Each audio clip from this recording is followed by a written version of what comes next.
बिस्मिल्लाहिर्रहमानिर्रहीम। अस्सलाम वालेकुम नाज़रीन, मैं हूं साकिब बशीर। आज की वीडियो में हम बात करेंगे कि चेयरमैन पीटीआई जो इमरान खान हैं उनके लिए आइंदा का हफ्ता कैसे होगा। बहुत सारी बातें की जा रही हैं और ख़ास तौर पर क्योंकि 10 जुलाई और 13 जुलाई को अहम केसेस लगे हुए हैं, उनसे मुतल्लिक मैं आपको बताऊंगा कि क्यों ये खदशात हैं कि इमरान खान जो है वो 10 जुलाई को या 13 जुलाई को किसी केस में गिरफ़्तार हो सकते हैं, और अगर गिरफ़्तार होने में कोई रुकावट भी है तो वो क्या हो सकती है। इसके अलावा इमरान खान की जानिब से इस्लामाबाद के मुख्तलिफ जजेस पर जो एतराज़ात किए गए हैं वो एतराज़ात क्या हैं, और उन एतराज़ात की मौजूदगी में कुछ केसेस जो है वो डिसाइड हो रहे हैं और उनका आउटकम क्या हो सकता है, इससे मुतल्लिक हम बात करेंगे। कल 10 जुलाई है और आज है 9 जुलाई, इतवार का दिन है, और जो इमरान खान है वो लाहौर से यहाँ पे आए हैं।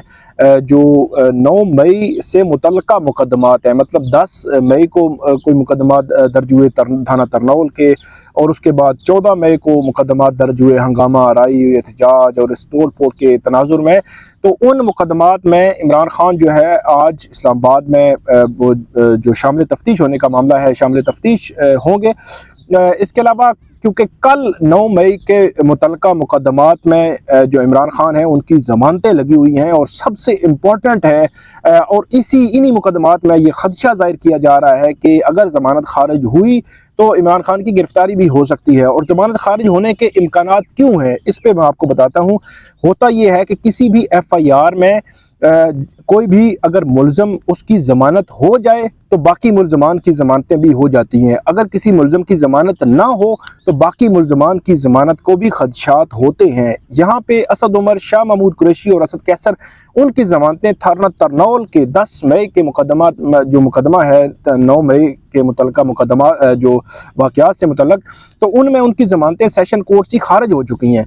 तो ये जो मामला है इसमें इमरान खान की ज़मानत भी कल उस पर समाअत होनी है, तो इसलिए ये बज़ाहिर ये खदशा ज़ाहिर किया जा रहा है। अगरचे उनके वकला की जानिब से दो किस्म की चीज़ें जो है वो मेरिट्स के हटकर जो है दो किस्म की चीज़ें उनके, एक तो वो ये कहते हैं कि क्योंकि एडिशनल सेशन जज जो ताहिर अब्बास सपरा हैं वो फैसला कर चुके हैं असद कैसर, असद उमर और जो शाह महमूद कुरैशी हैं उनकी ज़मानतों का, और वो अपना माइंड जो है वो डिस्क्लोज कर चुके हैं, इसलिए उनकी खिलाफ उनसे ट्रांसफ़र केस जो है ट्रांसफ़र करने के लिए एप्लीकेशन उनको दी गई थी, उन्होंने खारिज कर दी थी।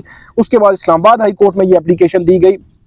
ये वो पॉइंट है कि जिस पॉइंट पर इमरान खान ये कहते हैं कि एक जज जब माइंड डिस्क्लोज कर चुका है एक ही FIR में तो उसको वो मुकदमा नहीं सुनना चाहिए और वो मुकदमा किसी और जज को ट्रांसफ़र करना चाहिए। तो जज जो ताहिर अब्बास सपरा है उन्होंने तो उनकी जो ये दरख्वास्त थी वो उन्होंने कहा कि ये पार्टी जो फोरम है वो ये नहीं है। उसके बाद वो इस्लामाबाद हाई कोर्ट में उनकी जानिब से दरख्वास्त दायर की गई कि जज ताहिर अब्बास सपरा से केस ट्रांसफ़र किया जाए। तो कल उन तमाम दरख्वास्तों पर भी समाअत होनी है। इस्लामाबाद हाई कोर्ट में उन पर ऑब्जेक्शन लगे हुए हैं। तो एक पॉइंट तो ये है कि वो कहते हैं कि जो क्योंकि माइंड डिस्क्लोज कर चुके हैं और हमें ये खदशा है कि हमारी जमानत भी वो उसी जो है वो माइंड के मुताबिक जो है वो खारिज कर देंगे, इसलिए केस ट्रांसफ़र किया जाए।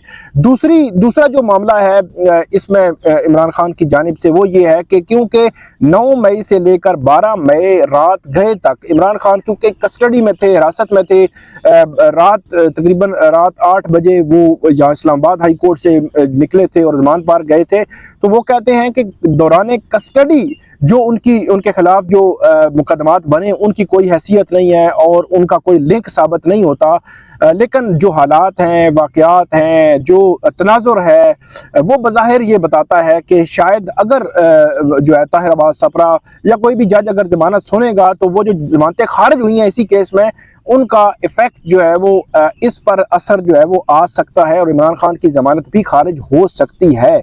एक तो ये 10 मई वाला जो मामला है, 10 जुलाई का केसेस हैं कल के, उनमें एक खदशात हैं, और अगर ज़मानत खारिज हुई तो डेफिनेटली वो उनकी जो गिरफ्तारी है वहीं से हो जाएगी। दूसरी दरखास्तें हैं वो 13 जुलाई को लगी हुई हैं, वो अलकादर ट्रस्ट केस है। अच्छा, तोशाखाना केस भी है लेकिन उसमें कम है। अलकादर ट्रस्ट केस में جو نیب ہے وہ یہ کہتا ہے کہ 1 مئی کو ہم نے جو اریسٹ وارنٹ جاری کیے تھے عمران خان کے، وہ اریسٹ وارنٹ آج بھی فیلڈ میں ہے. مطلب وہ یہ کہتے ہیں کہ آج بھی وہ فیلڈ میں ہے، اور گزشتہ سماعت پر باقاعدہ طور پر یہ نیب پروسیکیوٹر نے استدعا کی تھی کہ عمران خان کی ضمانت خارج کی جائے. وہ تعاون نہیں کر رہے، وہ سوالات کے جوابات نہیں دے رہے، کچھ جو ریکارڈ ہے وہ مسنگ ہے. تو یہ ساری وہ چیزیں ہیں جو اس تناظر کو ظاہر کرتی ہیں کہ نیب ان کی جو کسٹڈی ہے، وہ حراست ہے یا گرفتاری ہے، وہ چاہتا ہے. تو 13 جولائی کو جو سماعت ہے وہاں پہ بھی یہ خدشہ موجود ہے. پھر جج محمد بشیر جنہوں نے 1 مئی کے جو وارنٹ تھے جس کے خلاف گرفتاری ہوئی تھی عمران خان کی، اور 10 مئی کو ان کو اسلام آباد کی جو پولیس لائنز ہے وہاں پہ پیش کیا گیا تھا. تو غیر متوقع طور پر ایسا کبھی نہیں ہوتا کہ اگر میکسیمم جو فزیکل ریمانڈ ہے 14 ڈیز ہے، مطلب 14 دن ہے، تو منیمم ریمانڈ پہلی دفعہ جو عدالتیں دیتی ہیں وہ 2 دن دیتی ہیں، 3 دن دیتی ہیں. پھر دوسری دفعہ جب لے کے آتے ہیں، اس سے پوچھیں ہیں، پیش رفت رپورٹ لیتے ہیں، پھر 2 دن عدالتیں دے دیتی ہیں. تو میکسیمم جو ہے وہ تقریباً 7 سے 8 روز میں وہ کنکلوڈ کر دیتے ہیں. لیکن 2-3 دفعہ یہ ریمانڈ دیے جاتے ہیں. لیکن جج محمد بشیر ان کی جانب سے، احتساب عدالت کے جج ہیں، ان کی جانب سے 14 روز کے میکسیمم ریمانڈ میں جو ہے وہ 8 دن کا، پہلے دن ہی 8 دن کا ریمانڈ دے دیا گیا تھا. تو اس سے آپ حالات، واقعات، تناظر اس کو آپ جو ہے وہ دیکھ سکتے ہیں کہ جو ہے وہ کس طرف معاملات جا سکتے ہیں. اگر نیب نے گرفتاری مانگی تو جو عمران خان کی نیب نے گرفتاری مانگی تو عمران خان کی ضمانت جو ہے وہ خارج ہو سکتی ہے. میرا یہ اسیسمنٹ ہے، غلط بھی ہو سکتی ہے، لیکن میری اسیسمنٹ یہ ہے کہ امکانات موجود ہیں. اور اگر 10 نہیں تو 13 مئی کو اگر جو ہے وہ ان کی جو ضمانت ہے خارج ہوئی تو پھر بھی گرفتاری ہو سکتی ہے. اب ان کے وکلا کس طرح ان کو جو ہے وہ عدالت کو مطمئن کرتے ہیں، یہ اب دیکھنے والی بات ہے. لیکن جج بشیر وہ ہیں جنہوں نے سابق وزراء اعظم جو ہے ان کے کیسز بھی سنے، سزائیں بھی دی، اور بہت کچھ ہوتا رہا. تو اس لیے یہ خدشات اسی وجہ سے جو ہے وہ ظاہر کیے جا رہے ہیں. تو یہ 2 سماعتیں ہیں. اس کے علاوہ جو ایڈیشنل سیشن جج ہیں طاہر عباس سپرا، ایڈیشنل سیشن جج ہیں ہمایوں دلاور جو توشہ خانہ کیس کی سماعت کر رہے ہیں. طاہر عباس سپرا 9 مئی سے مقدمات پر ضمانت کی درخواستوں پر سماعت کر رہے ہیں. جج عامر فاروق جو ہے چیف جسٹس اسلام آباد ہائی کورٹ کے، وہ بھی عمران خان کے مختلف کیسز کی سماعت کر رہے ہیں. تو مجموعی طور پر 3 ججز پر عمران خان جو ہے اس نے ابھی عدم اعتماد کا اظہار کر رکھا ہے اس وقت. لیکن ان کے عدم اعتماد کی تینوں ججز کے حوالے سے جو درخواستیں ہیں ان پر ابھی تک کوئی آؤٹ کم نہیں ہے. طاہر عباس سپرا کے حوالے سے درخواست کل سنی جائے گی. جو ہمایوں دلاور ہیں ان کے حوالے سے درخواستیں پہلے ہی پینڈنگ پڑی ہوئی ہیں.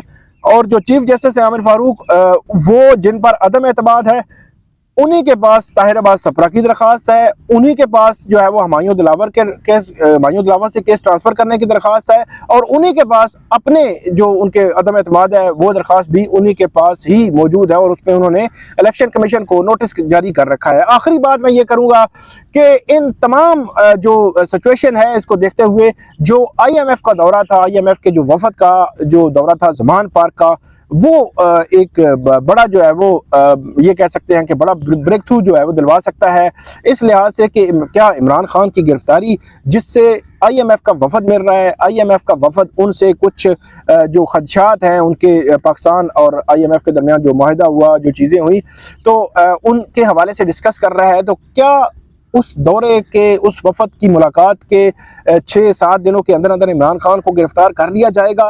یہ بڑا امپورٹنٹ ہے، اور یہی چیز جو ہے وہ ایک نیا سینیریو جو ہے وہ جنم لے سکتی ہے. وگرنہ اس سے قبل جو میں نے آپ کے 10 اور 13 مئی کے 2 مقدمات کے حوالے سے جو چیزیں بتائی ہیں وہ بہت زیادہ اس پہ جو ہے وہ امکانات ہیں کہ وہ ضمانتیں جو ہے وہ خارج ہو سکتی ہیں. IMF کا جو وفد ہے یہ جو ہے وہ صورتحال میں تبدیلی لا سکتا ہے. تو یہ تھا سینیریو جو آپ کے سامنے رکھنا جو ہے وہ ضروری تھا.